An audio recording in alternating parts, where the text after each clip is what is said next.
बिस्मिल्लाहिर्रहमानिर्रहीम। हम income from business पढ़ रहे हैं, तो थोड़ा सा जरा एक बात जहन में रखें, ये टॉपिक आपको चंद दिन थोड़ा सा तंग करेगा, ठीक है ना। इसलिए जरा आराम से सुकून से आपने चलना है। मसलन थोड़ा सा हम पढ़ेंगे, फिर उसकी जब कनेक्टिविटी क्रिएट करेंगे तो बातें समझ आएंगी।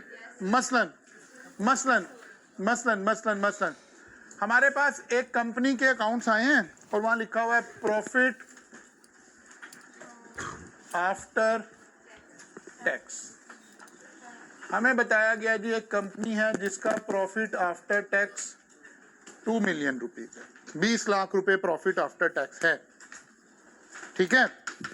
अब वो कहता है कि जो कंपनी ने कॉस्ट चार्ज की हुई है उसके अंदर ये चीजें आ रही हैं। एक्सपेंसेस आपके जाहिर है अकाउंटिंग वाली टर्मिनोलॉजी आ रही होगी, operating expenses, admin expenses, selling expenses, ठीक है ना। ये सवाल ऐसे शुरू हुआ है। अब उसने ना नीचे एडजस्टमेंट नंबर 1 में बताया है एक्सपेंसेस इंक्लूड ₹2,50,000 इनकम टैक्स। तो कहता है यार जो हमने cost sale minus cost of sale से पहुंचे ना हम प्रॉफिट आफ्टर टैक्स तक, वो कहता है भाई 2.5 लाख रुपया टैक्स है। अब हमने एक बात पढ़ी है, हम इस वक्त सेक्शन 21 में ये पढ़ रहे हैं क्या चीज अलाउड है और क्या चीज अलाउड, क्या टैक्स अलाउड है। पहला ही पॉइंट सेक्शन 21 का क्या था कि income tax as a expense allowed नहीं है। पहला ही पॉइंट हमारा सेक्शन 21 का क्या था कि income tax as a expense allowed नहीं है। नहीं अलाउड है का क्या मतलब हुआ, जो चीज नहीं अलाउड होगी अगर हम प्रॉफिट से चल रहे होंगे तो वो उसमें ऐड कर देंगे। इसका मतलब है टैक्स वाले के हिसाब से हम यहां लिखेंगे ऐड इन एडमिजिबल, तो यहां लिखेंगे टैक्स, तो 2.5 लाख रुपया ऐड हो गया। इसका मतलब है कंपनी का प्रॉफिट अभी तक के मुताबिक कितना हो गया, 22,50,000 हो गया, ठीक है। फिर सवाल में आगे उसने बात लिखी कि जनाब purchases includes ₹300,000 on which no tax was deducted। बात समझ आई है। वो कहता है 3 लाख रुपए की ऐसी परचेजेज हैं जिस पर हमने टैक्स नहीं काटा हुआ। तुमने कहा यार परचेजेज का डिसअलाउंस कैसे होता है, लोअर ऑफ नंबर 1 जिस पर टैक्स नहीं काटा 3 लाख, और बी टोटल परचेजेज का 20%। अब अगर वो हमें टोटल परचेजेस बता दे तो उसका 20% देखेंगे।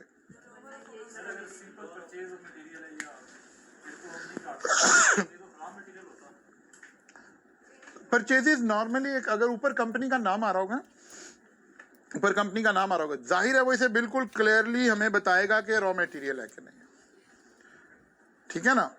अब हमने ये फर्ज कर लें दूसरी अमाउंट थी वो 3 लाख से बड़ी थी, तो हमने इसको भी ऐड बैक कर दिया। अब ये होना है अल्टीमेटली। अब बताएं समझ आ रही कि नहीं आ रही। एक्चुअली अभी हम प्रोविजंस पढ़ रहे हैं, जब इसकी कनेक्टिविटी क्रिएट होगी तो पता चलेगा क्या समझ आ रहा है क्या नहीं समझ आ रहा, ठीक है ना। फिर उसने कहा जी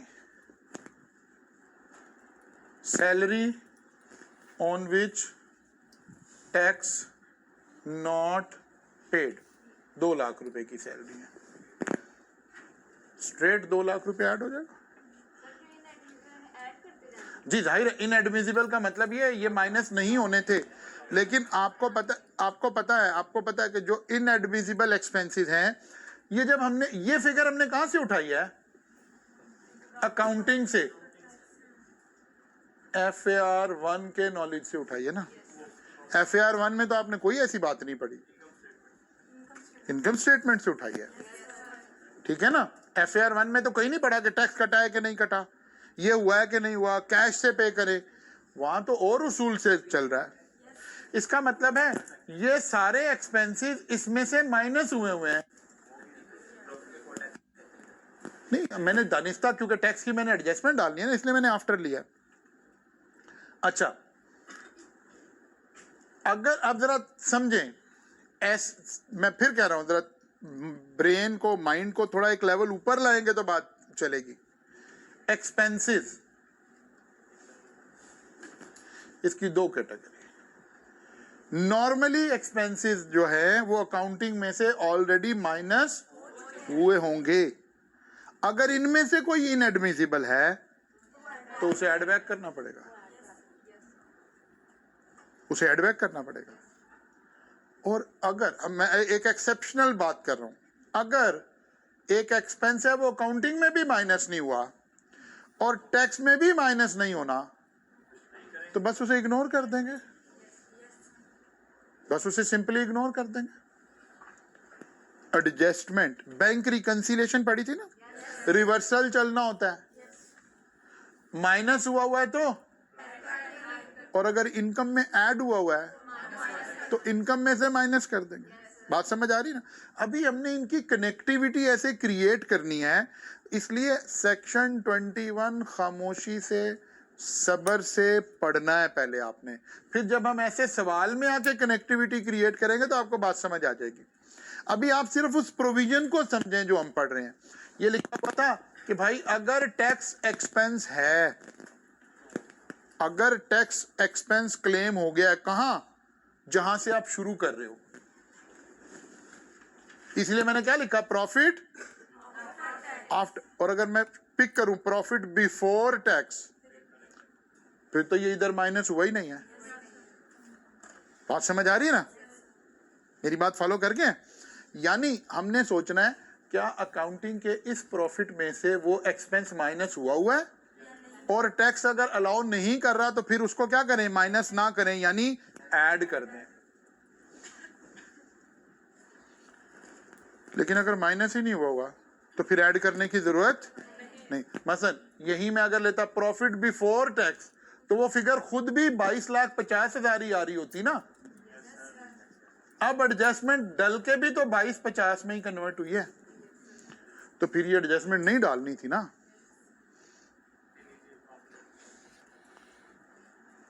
तो थोड़ा सा अपने मेंटल लेवल को एक स्टेप ऊपर लाएंगे तो फिर बातें समझ आनी शुरू होंगी। लेकिन ऑब्वियसली ये ऐसी है, इसी प्रोसेस से हमने गुजरना है। आगे चलते हैं। ये वाली बात क्लियर हो गई? अब एडजस्टमेंट के हिसाब से समझ आ गई है। ये तो फिर वही बात लिखी हुई है।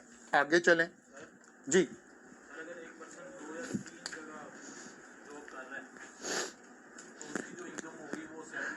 अभी सैलरी तो नहीं पढ़ रहे आजकल, तो हम बिजनेस इनकम पढ़ रहे हैं। अभी तो बिजनेस की बात कर रहे हैं। नहीं, इसमें था, बुक में यही पॉइंट लिखा हुआ है। क्या? अगर 2 या 3, एक से ज्यादा वो जॉब कर रहे हैं ना, तो वो सैलरी में इसकी इनकम फ्रॉम बिजनेस में जाएगी। सर कैसे करेंगे कि बिजनेस इनकम में नहीं पढ़ दें।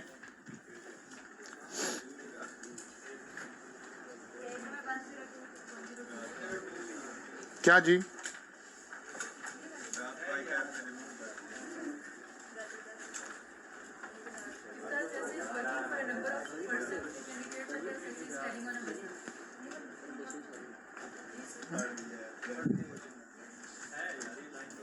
कौन सा पेज है?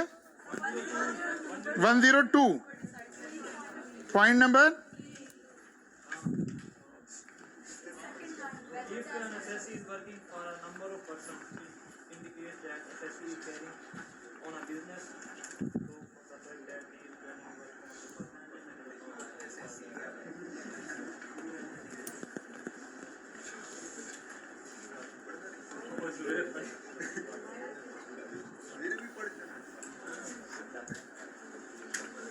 अच्छा, ये एक उसने एक जस्ट ऐसे ही एक ओपनिंग एक पैराग्राफ लिखा हुआ है। इसका लॉ से अभी कोई खास ताल्लुक नहीं है। ये सिर्फ ये समझाने की कोशिश हो रही है कि हम बिजनेस किसे कह रहे हैं, ठीक है ना। वो कह रहे हैं कि वहां हमने एक लफ्ज बिजनेस की डेफिनेशन पढ़ी थी। कल जब हम वहां की स्लाइड से गुजर रहे होंगे तो मैं आपको एक्सप्लेन कर दूंगा। अभी हम जो बात कर रहे हैं वहां हमने एक लिखा था कैरिंग ऑन बिजनेस और प्रोफेशन, ये उसके साथ अटैच करने वाली एक बात है, ये कुछ नहीं ऐड कर रहा। कल जब हम स्लाइड नंबर 1 से गुजर रहे होंगे ना, वहां से मैं एक्सप्लेन करूंगा इसको। जी आएगी, मैं अभी इन सारों को करने लगा हूं और फिर आपको समझाने लगा हूं। हम इसी सवाल के ऊपर अब इन प्रोविजंस को अप्लाई कर रहे हैं, ठीक है ना। टैक्स की बात समझ आ गई है? अच्छा जी, दूसरी भी टैक्स ही की बात थी। तीसरी क्या थी? तीसरी क्या बात थी? In any expenditure from which person is required to deduct or collect tax under income tax ordinance unless the person has paid or deducted and paid tax. अब वो कहता है भाई हमने ना एक एडवर्टीजमेंट कैंपेन चलाई थी 2 लाख रुपए की, लेकिन हमने उनका टैक्स नहीं काटा। अब वो 2 लाख रुपया अकाउंटिंग वाले ने तो अलाउ किया हुआ था ना, वहां तो एडवर्टाइजिंग एक्सपेंस आ गया था वो, लेकिन टैक्स वाला कह रहा है कि भाई अगर आपने टैक्स नहीं काटा तो हमारी नजर में वो एक्सपेंस नहीं है। डिसअलाउ का मतलब है ऐड करें, हमारा प्रॉफिट इंक्रीज हो गया फिर। अब असल में जरा जहन में सोचें, यहां से जो फिगर मैं अल्टीमेटली निकालूंगा वो मेरा टैक्सेबल प्रॉफिट है ना, जिसके ऊपर मैंने टैक्स पे करना है।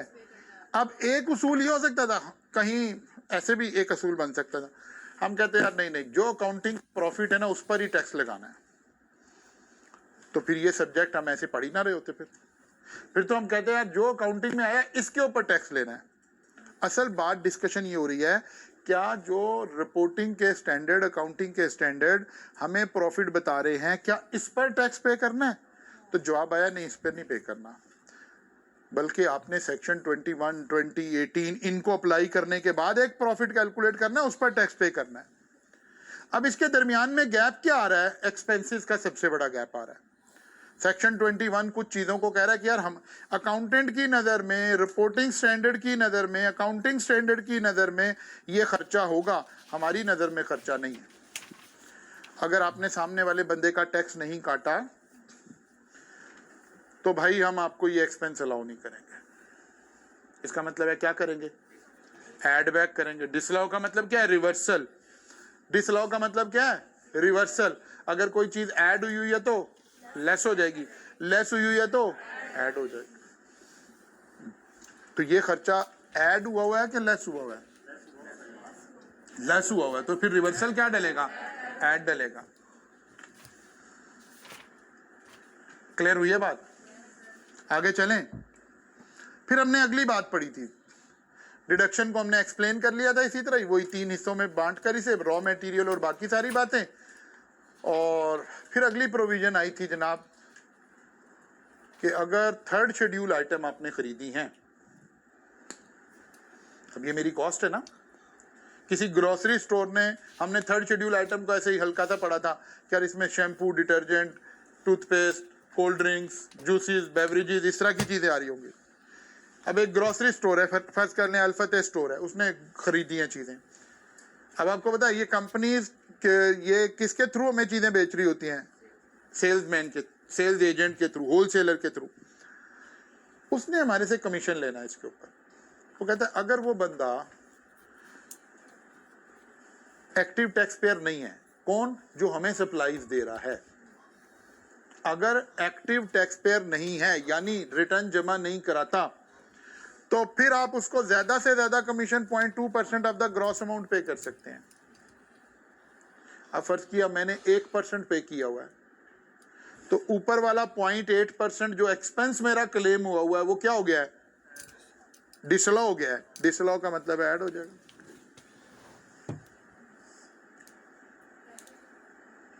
फर्ज करें मैंने ये चीजें खरीदी हैं, ऐसे ऐसे अज्यूम कर लें, मैंने ये चीजें परचेज की हैं,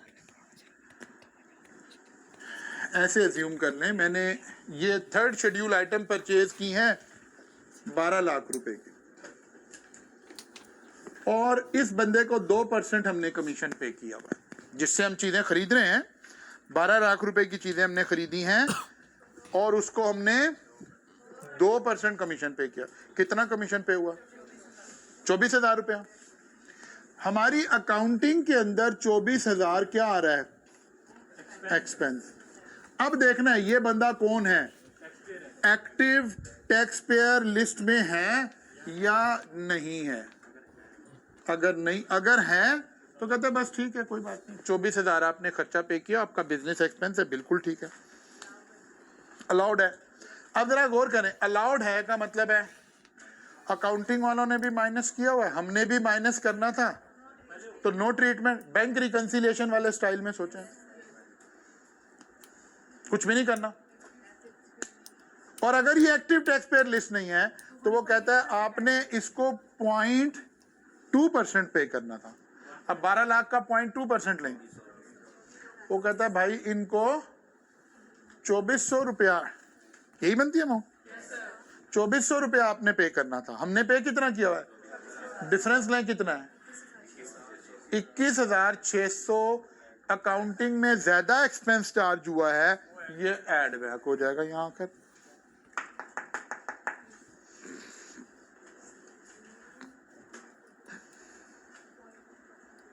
बात समझ आई है जी?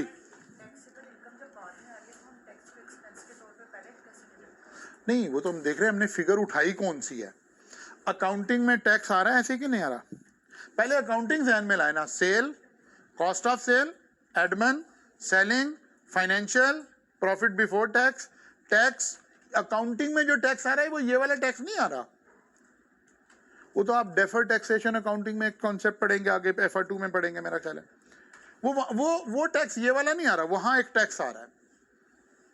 अब हमने सवाल शुरू किया प्रॉफिट आफ्टर टैक्स से, इसका मतलब है इसमें से टैक्स माइनस हुआ हुआ है, तो पहला ही उसूल है कि टैक्स एक्सपेंस नहीं हो सकता, तो हमने टैक्स को वापस ऐड कर दिया। और अभी मैंने आपको करके दिखाया, अगर हम फिगर ऊपर वाली उठाते तो क्या फिगर आनी थी, 22,50,000, अब कितनी हो गई है, तो वही खड़े। ये तो फिगर पिक करने की बात है कि हमने फिगर कहां से शुरू की है। जब कभी आप बैंक रिकंसिलिएशन पढ़ रहे थे तो हम कहते थे कि यार पहले देखना है हम कैश बुक से शुरू कर रहे हैं या बैंक से यूज शुरू कर रहे हैं, एडजस्टमेंट उसके मुताबिक प्लान करते थे। अगर कैश बुक से शुरू चीज ऐड हो रही है तो पासबुक से शुरू करेंगे तो वो माइनस हो रही होती थी। बात समझ आई है? क्लियर हो गई है बात? ही अब ये वाली एडजस्टमेंट हमें समझ आ गई है, आगे चलते हैं जी। नेक्स्ट एडजस्टमेंट क्या थी?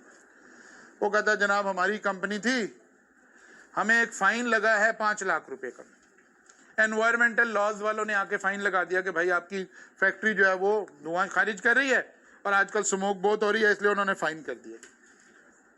अब अकाउंट वाले ने ये जो प्रॉफिट एंड लॉस अकाउंट बनाया था इसमें उसने ये माइनस किया हुआ है, क्योंकि अकाउंटिंग में तो ये एक्सपेंस है। और हमें वहां सवाल में कैसे पता चल रहा होगा, सवाल में ऐसे पता चल रहा होगा, वो कहेगा admin expenses include ₹500,000 paid as penalty for violation of environmental laws. अब एडमिन एक्सपेंस का मतलब है यहां से माइनस हुआ है, ठीक है ना, यहां से माइनस हुआ है। अकाउंटिंग को कोई एतराज नहीं हुआ इस पे। टैक्स वाला कहता नहीं भाई ये तो हमने खर्चा अलाउ नहीं करना, तो फिर एड बैक कर देते हैं। बात समझ आ रही?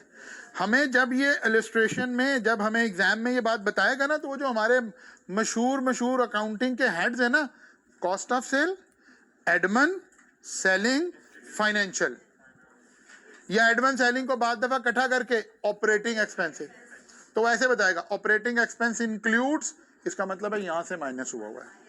सेलिंग एक्सपेंसेस इंक्लूड्स, इसका मतलब है यहां से एक्सपेंस हुआ है। परचेजेस इंक्लूड्स, इसका मतलब है यहां से माइनस हुआ हुआ है। ऐसे हमें पता चला करेगा कि यहां क्या हुआ हुआ है, और अगर डिसअलाउ है तो इसका मतलब है उसका रिवर्सल डालना है हमने। कोई बात समझ तो नहीं आ गई? आ गई है। अब ये वाली बात समझ आइए कैसे होगी। अब ये वाली प्रोविजन कैसे चेक होगी? वो कहेगा जी ऑपरेटिंग एक्सपेंसेस इंक्लूड ये वाली अमाउंट है और ये हुआ है। अब हम देखेंगे कि यार नहीं, ऑपरेटिंग एक्सपेंसेस को हमने 2 हिस्सों में बांट लिया था, ठीक है ना। अच्छा जी, कहां चला गया पेनल्टी वाली बात, कहां चली गई है? ये आ गया। ये हमने कहा यार अगर तो ये पेनल्टी पे हुई है किसको, गवर्नमेंट को, यानी गवर्नमेंट के रूल्स रेगुलेशन, और इसकी एग्जांपल्स क्या है, सेल टैक्स की रिटर्न लेट फाइल की थी, वो कहता जी admin expenses include late filing penalty of ₹20,000, add back कर देंगे क्योंकि उधर माइनस हुई है, ठीक है ना। फिर वो कहता नहीं जी admin expenses includes late filing of income tax return, है ना। इसी तरह से कंपनी एक्ट की, इसी तरह कोई एनवायरमेंटल लॉज की, ये सारी पेनल्टीज है ना। लेकिन अगर वो कहता है admin expenses include fine of ₹200,000 paid under paid as damages under contract act,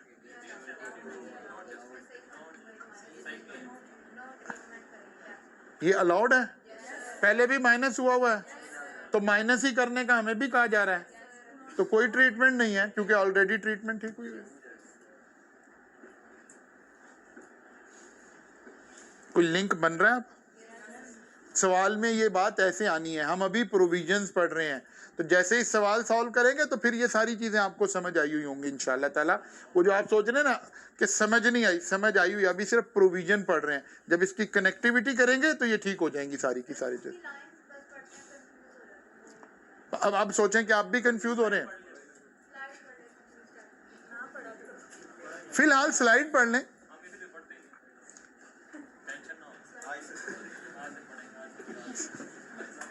अच्छा जनाब, सैलरी की बात हुई थी, अगर 32,000 रुपये से ज्यादा सैलरी है और आपने कैश में पे कर दिया है तो डिसअलाउ हो गया। लेकिन इधर हुआ है, अब ऐसे लिखा होगा salary expense include salary of ₹2,50,000 which were above ₹32,000, ठीक है। इसका मतलब है वायलेशन हो गई है, वायलेशन हो गई है, यहाँ माइनस हुई है, तो उधर जाके क्या करते हैं, ऐड कर दें। एक सैलरी के बारे में एक प्रोविजन ये है। फिर सैलरी के बारे में एक दूसरी प्रोविजन है, पुराने वाली को लिंक किया हमने क्योंकि वहां लिखा था एनी एक्सपेंस, तो सैलरी भी तो एक्सपेंस है। अगर किसी बंदे की सैलरी टैक्सेबल लिमिट में फॉल करती है और हमने टैक्स नहीं काटा तो फिर भी नॉट अलाउड हो जाएगी। फिर एक प्रोविजन हो रहा है कि अगर हमने सैलरी, वेजेस, रेन्यूमरेशन एओपी ने पे की अपने पार्टनर्स को तो ये एक्सपेंस नहीं है, ये भी एड बैक हो जाएगी। अच्छा, अब कल एक लफ्ज हम पढ़ कर गए थे कि अगर कोई वायलेशन तीनों ही हो गई हैं तो एक ही दफा एड बैक हो गई। मसलन एक सैलरी है किसकी, एओपी की, सैलरी 32,000 से ऊपर है, वो वायलेशन भी हो गई। सैलरी पर टैक्स भी नहीं काटा, ये वायलेशन भी हो गई। और ये तो सैलरी पे ही नहीं कर सकते थे, तो 3 दफा नहीं ऐड होना, एक ही दफा ऐड होना, एक करना है। यानी इसका मतलब है, आप ऐसे समझे, नहीं ऐसे समझे, तीनों कंडीशन पूरी होनी चाहिए। सैलरी बैंक से भी पे होनी चाहिए, अगर वो टैक्सेबल लिमिट है तो टैक्स भी कटा होना चाहिए, और अगर वो है एओपी की तो फिर तो सैलरी पे ही नहीं कर सकते। पिछली दोनों फुलफिल भी की हुई हैं तो तब भी डिसअलाउ होना है। ठीक हो गई बात? अच्छा जी, एनी एक्सपेंडिचर पेड और payable of A capital nature, कल हमने पढ़ा था कि यार हम receipts and payment capital nature के अलावा रिकरिंग इन नेचर की बातें कर रहे हैं। कैपिटल नेचर का मतलब है जिन चीजों को हमने कैपिटलाइज कर लिया, मींस एसेट बना दिया। कौन सा? नॉन करंट एसेट बना दिया, ठीक है ना। बिल्डिंग खरीद लिया है, प्लांट खरीदा है, मशीनरी खरीदी है, एसी खरीदा है, गाड़ी खरीदी है। वो कहता है गाड़ी का खरीदना जो है वो एक्सपेंस नहीं है। अच्छा, ज्यादातर क्या होगा, जरा तवज्जो रखें, क्योंकि हम एडजस्टमेंट कहां कर रहे हैं, इधर, तो गाड़ी को तो इधर भी एक्सपेंस नहीं बनाया हुआ। KFR 1 में एक्सपेंस बना दिया, नहीं बनाया ना, इसका मतलब है यहां इख्तलाफ नहीं क्रिएट हुआ। लेकिन अगर हम, क्योंकि रेक्टिफिकेशन ऑफ एरर पढ़ लिया आप लोगों ने, रेक्टिफिकेशन ऑफ एरर का मिजाज भी बनाना है। वो कहता है एक गाड़ी खरीदी थी, अकाउंटिंग वालों ने गलती से एक्सपेंस में चार्ज कर दिया। वो कहता है भाई हम तो नहीं करेंगे, तो फिर ये एड बैक हो जाएगा। बात समझ आ रही है? फिर सुने मैं क्या कह रहा हूं। वो कहता है गाड़ी खरीदी थी, एक सब्र कर दो, गाड़ी खरीदी थी, अकाउंटिंग वालों ने गलती से एक्सपेंस आउट कर दिया, तो फिर गाड़ी की कॉस्ट यहाँ रिवर्सल डलेगी। और अगर वो कहता नहीं नहीं एक गाड़ी खरीदी है, अकाउंटिंग वालों ने भी उसको एक्सपेंस नहीं डाला, कैपिटलाइज किया हुआ है, इसका मतलब है जो गाड़ी हमने 1 करोड़ रुपए की खरीदी है उसकी कोई एडजस्टमेंट नहीं है। लेकिन अगली एक मसला है, अकाउंटिंग वाले ने उस गाड़ी पर अकाउंटिंग डेप्रिसिएशन चार्ज कर रखी है। वो कहता है यार हमने ये भी नहीं माननी, हम अपनी डेप्रिसिएशन आपको सिखाएंगे, वो वाली चार्ज करनी है। इसका मतलब है अकाउंटिंग वाली डेप्रिसिएशन डिसअलाउ करेंगे और फिर टैक्स वाली डेप्रिसिएशन अलाउ करेंगे, माइनस करेंगे। अब 2 एडजस्टमेंट आ गई।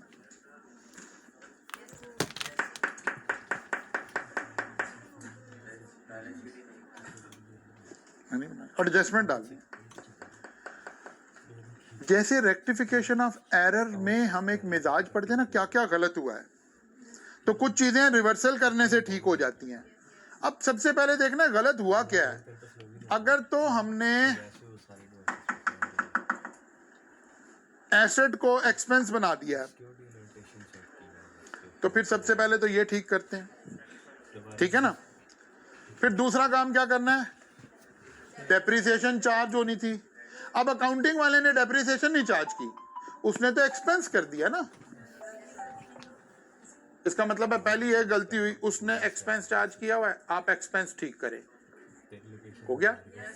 अब उसने डेप्रिसिएशन चार्ज करनी थी, नहीं की हुई, तो हम चार्ज कर लेते हैं। हमने तो करनी है ना, माइनस करना है हमने।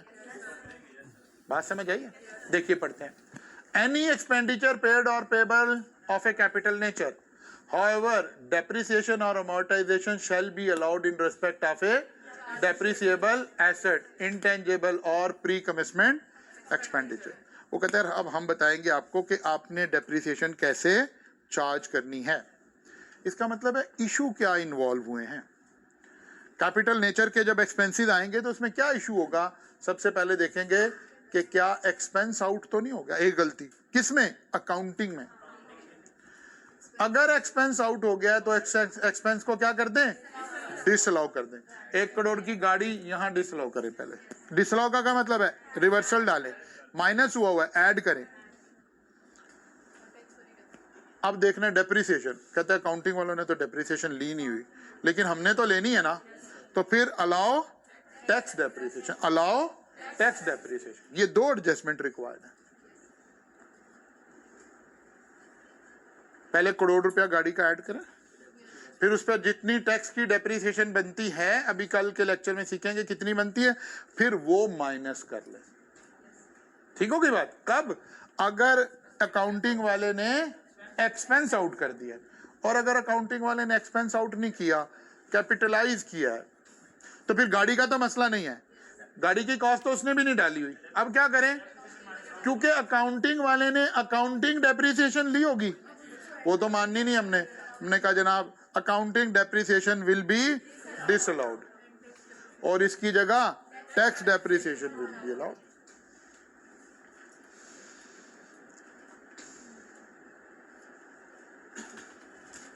समझ आ रही है कि नहीं आ रही है। अब देखना है गलती कहां हुई है। कैपिटलाइजेशन में गलती नहीं हुई है, टैक्स वाला भी कह रहा था कि कैपिटलाइज करे, अकाउंटिंग वाले ने भी कैपिटलाइज किया, लेकिन टैक्स वाला अकाउंटिंग वाले की डेप्रिसिएशन नहीं मान रहा। वो कह रहा उसको डिसअलाउ करो, इसकी जगह जो हम कहेंगे वो वाली अलाउ कर दो।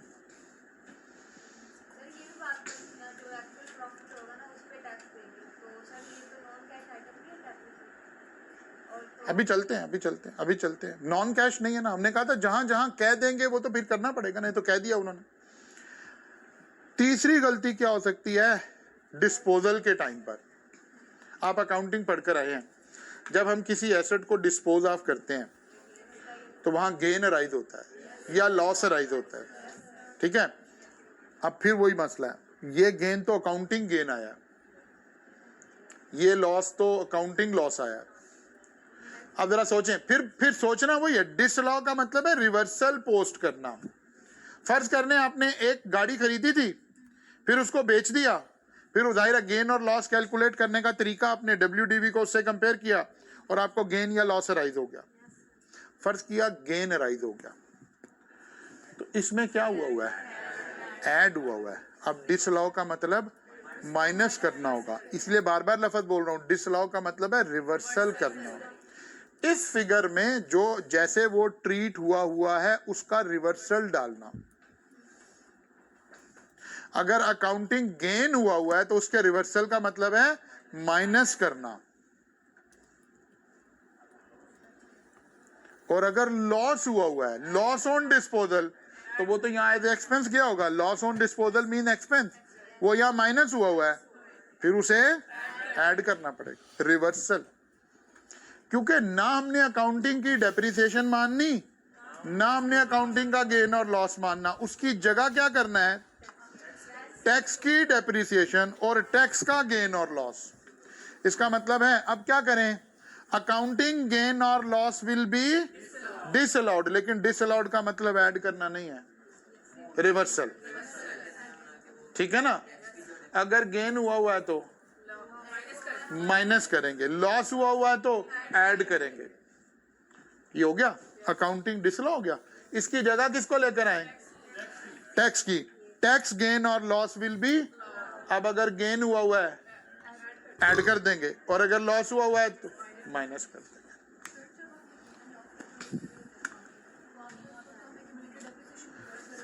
सब कुछ करेंगे, अभी करेंगे, सब कुछ करेंगे, लेकिन दो अलग अलग उसूल बन रहे हैं। असल में प्रॉब्लम क्या है, आप अकाउंटिंग में अकाउंटिंग के उसूल से चल रहे थे। अकाउंटिंग के जो हमारे स्टैंडर्ड्स हैं वो आमतौर पर हम अकाउंटेंट को एक कॉन्सेप्ट देकर उसके बाद कहते हैं जनाब अब आप इस पर अपना ज़हन लगा लें, आपको क्या सूट करता है। ठीक है ना, उन्होंने कहा जनाब एक काम करें, आप डेप्रिसिएशन कैसे कैसे निकाल सकते हैं, स्ट्रेट लाइन, रिड्यूसिंग बैलेंस, फुला फुला फुला, वो सारा सीख लिया। यूजफुल लाइफ कैसे पता चलेगी, उन्होंने कहा जी आप एनालिसिस कर लें, आपको पता हो जी कौन सा एसेट है, कितनी यूजफुल लाइफ है। डेप्रिसिएशन का रेट कैसे आएगा, उन्होंने कहा रेट की कैलकुलेशन भी अंसारी साहब ने सिखा दी कि अगर रेट दिया नहीं है तो रेट कैसे निकलता है। टैक्स वाले कहते हैं हम इनमें से एक भी बात नहीं मानते, अंसारी साहब ने जो पढ़ाया हमने उसमें से एक बात लेनी है, सिर्फ प्रॉफिट उठा के, उसके बाद हम अपने नॉलेज के मुताबिक आएंगे। अब इनकम टैक्स वाला ये नहीं कह रहा कि भाई डेप्रिसिएशन इतनी तरह की होती है, ये वो कहता है भाई ये एक बताइए ना, बस यही लगानी है। वो कहता है जी रेट, कहता है चुप करो मैं खुद बताऊंगा रेट क्या लगाना है। वो कहता है एक पॉलिसी बनानी थी, कहता है वो भी मैं ही बताऊंगा। अब ये सारी बातें कैलकुलेशन तो वैसी हो रही होंगी, लेकिन उन उसूलों के मुताबिक हो रही होंगी जो टैक्स वाले बता रहे होंगे। तो अकाउंटिंग वाली बातों को आंखें बंद करके हमने डिसअलाउ कर दिया और टैक्स वाली को अलाउ कर दिया, और डिसअलाउ का मतलब है रिवर्सल डालना। तो जब भी कैपिटल एक्सपेंडिचर आएंगे, जब भी कैपिटल एक्सपेंडिचर आएंगे, ये तीन तरह के मसाइल क्रिएट कर सकते हैं आपके साथ। मसला नंबर 1, कोई चीज थी जो कैपिटलाइज होनी थी और अकाउंटेंट ने एक्सपेंस आउट कर दी हुई है, ये वाला मसला कैसे हैंडल होगा, ये बात यहां लिखी हुई है। बात समझ आ रही है। मसला नंबर 2, कैपिटलाइज होनी थी, उसने भी कैपिटलाइज ही की हुई है। अब सिर्फ एक मसला रह गया है, उसकी डेप्रिसिएशन और हमारी डेप्रिसिएशन का फर्क आ रहा है। तो कह रहे हैं यार उसकी डेप्रिसिएशन डिसअलाउ कर दें और अपनी डेप्रिसिएशन अलाउ कर दें। ये तो चलेगा ड्यूरिंग लाइफ। ये वाला इशू क्रिएट होगा आमतौर पर इन द ईयर ऑफ परचेज, ठीक है ना, और ये इशू हर साल चलेगा, उसकी डेप्रिसिएशन मेरी डेप्रिसिएशन, उसकी डेप्रिसिएशन मेरी डेप्रिसिएशन, ठीक है ना। जैसे पाकिस्तानी कल्चर में कहते हैं उसके माँ बाप मेरे माँ बाप, उसके माँ बाप, ये सारे आधे लड़ाई झगड़े घरेलू यही है ना। तो यही वाला झगड़ा चल रहा है यहाँ पर, ठीक है ना। तो इसे वो सास ससुर वाले स्टाइल में समझेंगे तो आपको बात समझ आ जाएगी, ये वैसे ही चलेगी। फिर आ गया डिस्पोजल ईयर। डिस्पोजल ईयर में फिर अगर ये वाला इख्तलाफ नहीं भी चल रहा, कैपिटलाइज चल रहा है, तो चल रहा है हमेशा accounting depreciation, tax depreciation, accounting depreciation, tax depreciation. अब जिस साल डिस्पोज ऑफ करने लगेंगे, अकाउंटिंग गेन, टैक्स गेन, ठीक है ना। तो जब कल हम आएंगे तो ये सारा जरा ये वाली बातों को कल परसों के एक आधे लेक्चर में हम कैलकुलेशन से कर रहे होंगे।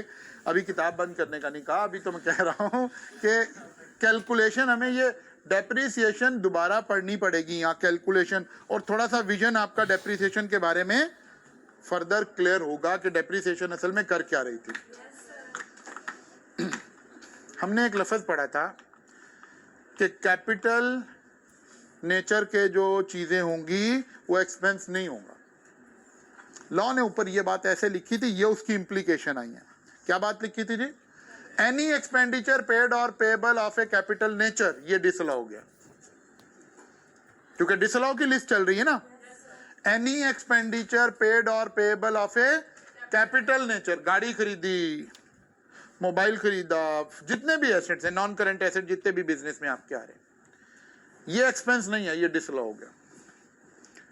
अब इस पर अकाउंटिंग में भी डेप्रिसिएशन ही मिलती है, यहां भी डेप्रिसिएशन मिलेगी, लेकिन अकाउंटिंग में अकाउंटिंग डेप्रिसिएशन मिल रही है, यहां टैक्स डेप्रिसिएशन। लेकिन वो कहता है कि नहीं नहीं यार, कुछ शहजादे भी तो होते हैं जो अकाउंटिंग में ही गलती कर देंगे।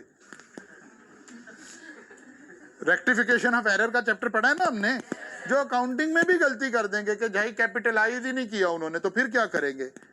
वो कहते हैं भाई फिर क्या करेंगे, सबसे पहले जो उसने एक्सपेंस आउट कर दिया है तो पहले तो उस खर्चे को ठीक करेंगे, एक्सपेंस को डिसअलाउ करेंगे। बात समझ आ रही है? पहले उसे डिसअलाउ करेंगे और फिर उसके ऊपर, अब क्योंकि उसने तो कैपिटलाइज किया ही नहीं है तो अकाउंटिंग डेप्रिसिएशन का इशू नहीं क्रिएट हुआ। लेकिन हमें टैक्स डेप्रिसिएशन तो अलाउ नहीं है ना, क्योंकि ऊपर दो बातें लिखी हुई हैं। वो कह रहा है एक्सपेंस को डिसअलाउ करो, हाउएवर डेप्रिसिएशन और amortisation shall be allowed. What is depreciation? Systematic allocation of expense over the useful life of the asset, यही काम करना है हमने। लेकिन यहां सिस्टमैटिक एलोकेशन में हमारी मर्जी नहीं चलनी, बल्कि लॉ की मर्जी चलनी है। वो रेट अपने बता देंगे, लाइफ अपनी बता देंगे, पॉलिसी अपनी बता देंगे। मसलन हमें तो अलाउड था कि हम कोई भी पॉलिसी बना लें, full year depreciation in the year of purchase, no depreciation in the year of sale. लेकिन वो कहता है नहीं नहीं यार, पॉलिसी हम बताएंगे। इसका मतलब है एग्जाम में 3 पॉसिबल एडजस्टमेंट आ सकती हैं और ये तीनों यहां आपको नजर आ रही हैं। अच्छा जी, any expenditure in respect of sale, promotion, advertisement and publicity in excess of 10% of turnover incurred by pharmaceutical companies। वो कहते हैं भाई जो फार्मास्यूटिकल कंपनीज है ना, मेडिसिन की जो कंपनीज हैं, उनके ऊपर हमने एक और रिस्ट्रिक्शन लगा दी है। क्या? वो अपनी सेल के 10% से ज्यादा एडवर्टीजमेंट एक्सपेंस नहीं कर सकते, बाकी किसी पे नहीं है। इसका मतलब है ये एक स्पेसिफिक प्रोविजन है जो जब सवाल शुरू हो रहा होता है तो वहां इंट्रोडक्शन डालता है ना, मेगा फार्मास्यूटिकल। अब यहां से पता चला, अलर्ट हुए कि अच्छा अच्छा इस पे वो प्रोविजन भी लगेगी, ठीक है ना। अब अगर 10% है तो उसको डिसअलाउ कर देंगे। अकाउंटिंग वाले ने तो नहीं बताया, अकाउंटिंग में तो कहा जी, उसने कहा जी टर्नओवर है 1 करोड़ रुपया और एडवर्टीजमेंट एक्सपेंसेस हैं 15 लाख रुपए। तो हमने देखा टर्नओवर 1 करोड़ है तो 10 लाख हो सकते थे, तो 5 लाख ज्यादा आए हुए हैं, तो 5 लाख डिसअलाउ कर देंगे, एड बैक कर देंगे जी, एज इट इज रहेंगी। एक स्पेसिफिक प्रोविजन आई है एक कंपनी के लिए, ठीक है ना। Sale, promotion, advertisement for pharmaceutical manufacturer, lower of 2, एक एक्चुअल एक्सपेंस और दूसरा 10%। हमने परफॉर्म कैसे करना है? Other than pharmaceutical company, actual expenses will be allowed. अब मतलब ये वाला एरिया, ये वाला टॉपिक, हमने इसके ऊपर बहुत ज्यादा एफर्ट की हुई है, मेहनत की हुई है, इसके नोट्स बिल्कुल लॉ के से हटके एक बात बनाई हुई है। आप इसमें कहेंगे कि समझ नहीं आ रही है, ठीक है ना। नहीं नहीं नहीं, कोई मैं ये नहीं कह रहा, मैं कह रहा हूँ कि जरा सा सब्र करना है, क्योंकि चीजों ने जब तक कनेक्ट नहीं होना ना, जब तक उसमें वो नहीं होगा, मसला नहीं हल होगा। और मेरे ध्यान में जाहिर है टीचर भी चीज़ों को देख रहा होता है ना कि अच्छा क्या हुआ क्या करना। मेरे ध्यान में एक और बात आई है जो कि मैं 1 से 2 दिन में आपको फिर प्रोवाइड करूंगा, फिर आप कहेंगे नहीं नहीं सर ये आपने पहले क्यों नहीं किया था। तो हमेशा बच्चों के फीडबैक से टीचर को भी पता चलता है ना, क्योंकि माशाल्लाह बच्चे पहले से ज्यादा नालायक आ रहे हैं हर अटेम्प्ट ठीक है ना तो बेसिकली क्या हुआ, हम हमेशा ये सारा पढ़ा के कनेक्टिविटी क्रिएट करते हैं, लेकिन अब मेरे ध्यान में एक बात आई है, हर स्लाइड के साथ इसकी जो पॉसिबल सवाल है छोटे छोटे मैं साथ अटैच कर दूंगा। मंडे को जब आप आएंगे तो हुए होंगे ये इंशाल्लाह ताला, ठीक है ना। ऐसे ये मेरे ध्यान में अभी बात आई है पढ़ाते हुए कि अगर बच्चों को यहाँ मसला आ रहा है तो इसका हल ये है, इनमें से हर एक मैं एडजस्ट कर दूंगा, ये बिल्कुल आप आंखें बंद करके भी कर रहे होंगे तो हो रहा होगा इंशाल्लाह ताला। अच्छा जी आगे चलें, आगे चलें। ये अब आपने, अब तो खत्म हो गया टाइम, अपनी टेस्ट कल करेंगे फिर हम। भाई आपने यार, मैंने कल आपको कहा था मुझे क्लास के शुरू में टेस्ट देना है, आपने आप खुद ही शुरू में नहीं आए। कल आपने क्लास के शुरू में मुझे टेस्ट देना है, ठीक है ना। कल हम फिर आगे नहीं पढ़ेंगे, पहले टेस्ट डिस्कस करेंगे, कल की क्लास में करेंगे इंशाल्लाह। अच्छा जी,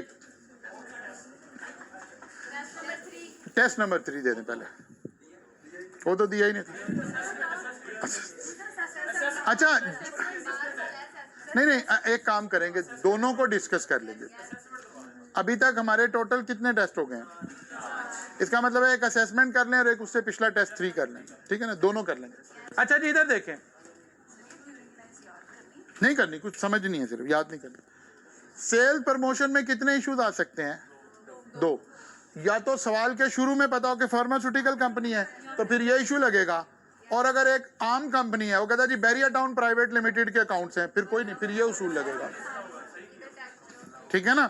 फिर जो भी एक्सपेंसेस हैं, टैक्स वाला भी कह रहा है मुझे कोई इतराज नहीं है, तो कोई एडजस्टमेंट नहीं करनी। इधर से भी माइनस हुए हैं, उधर भी माइनस ही होने थे ऑलरेडी, ठीक है। क्लियर हो गई बात? अच्छा जनाब, चलो कल यहां से आगे पढ़ेंगे, कल यहां से आगे पढ़ेंगे। मैं जरा एक मिनट रुक जाए, स्लाइड नंबर 26 पर आ गए हैं। अब आपने कल आके ये नहीं कहना कि हमें इनएडमिसिबल एक्सपेंसेस समझ नहीं आ रहे। कल मुलाकात होगी इंशाल्लाह, यहां से आगे चलो।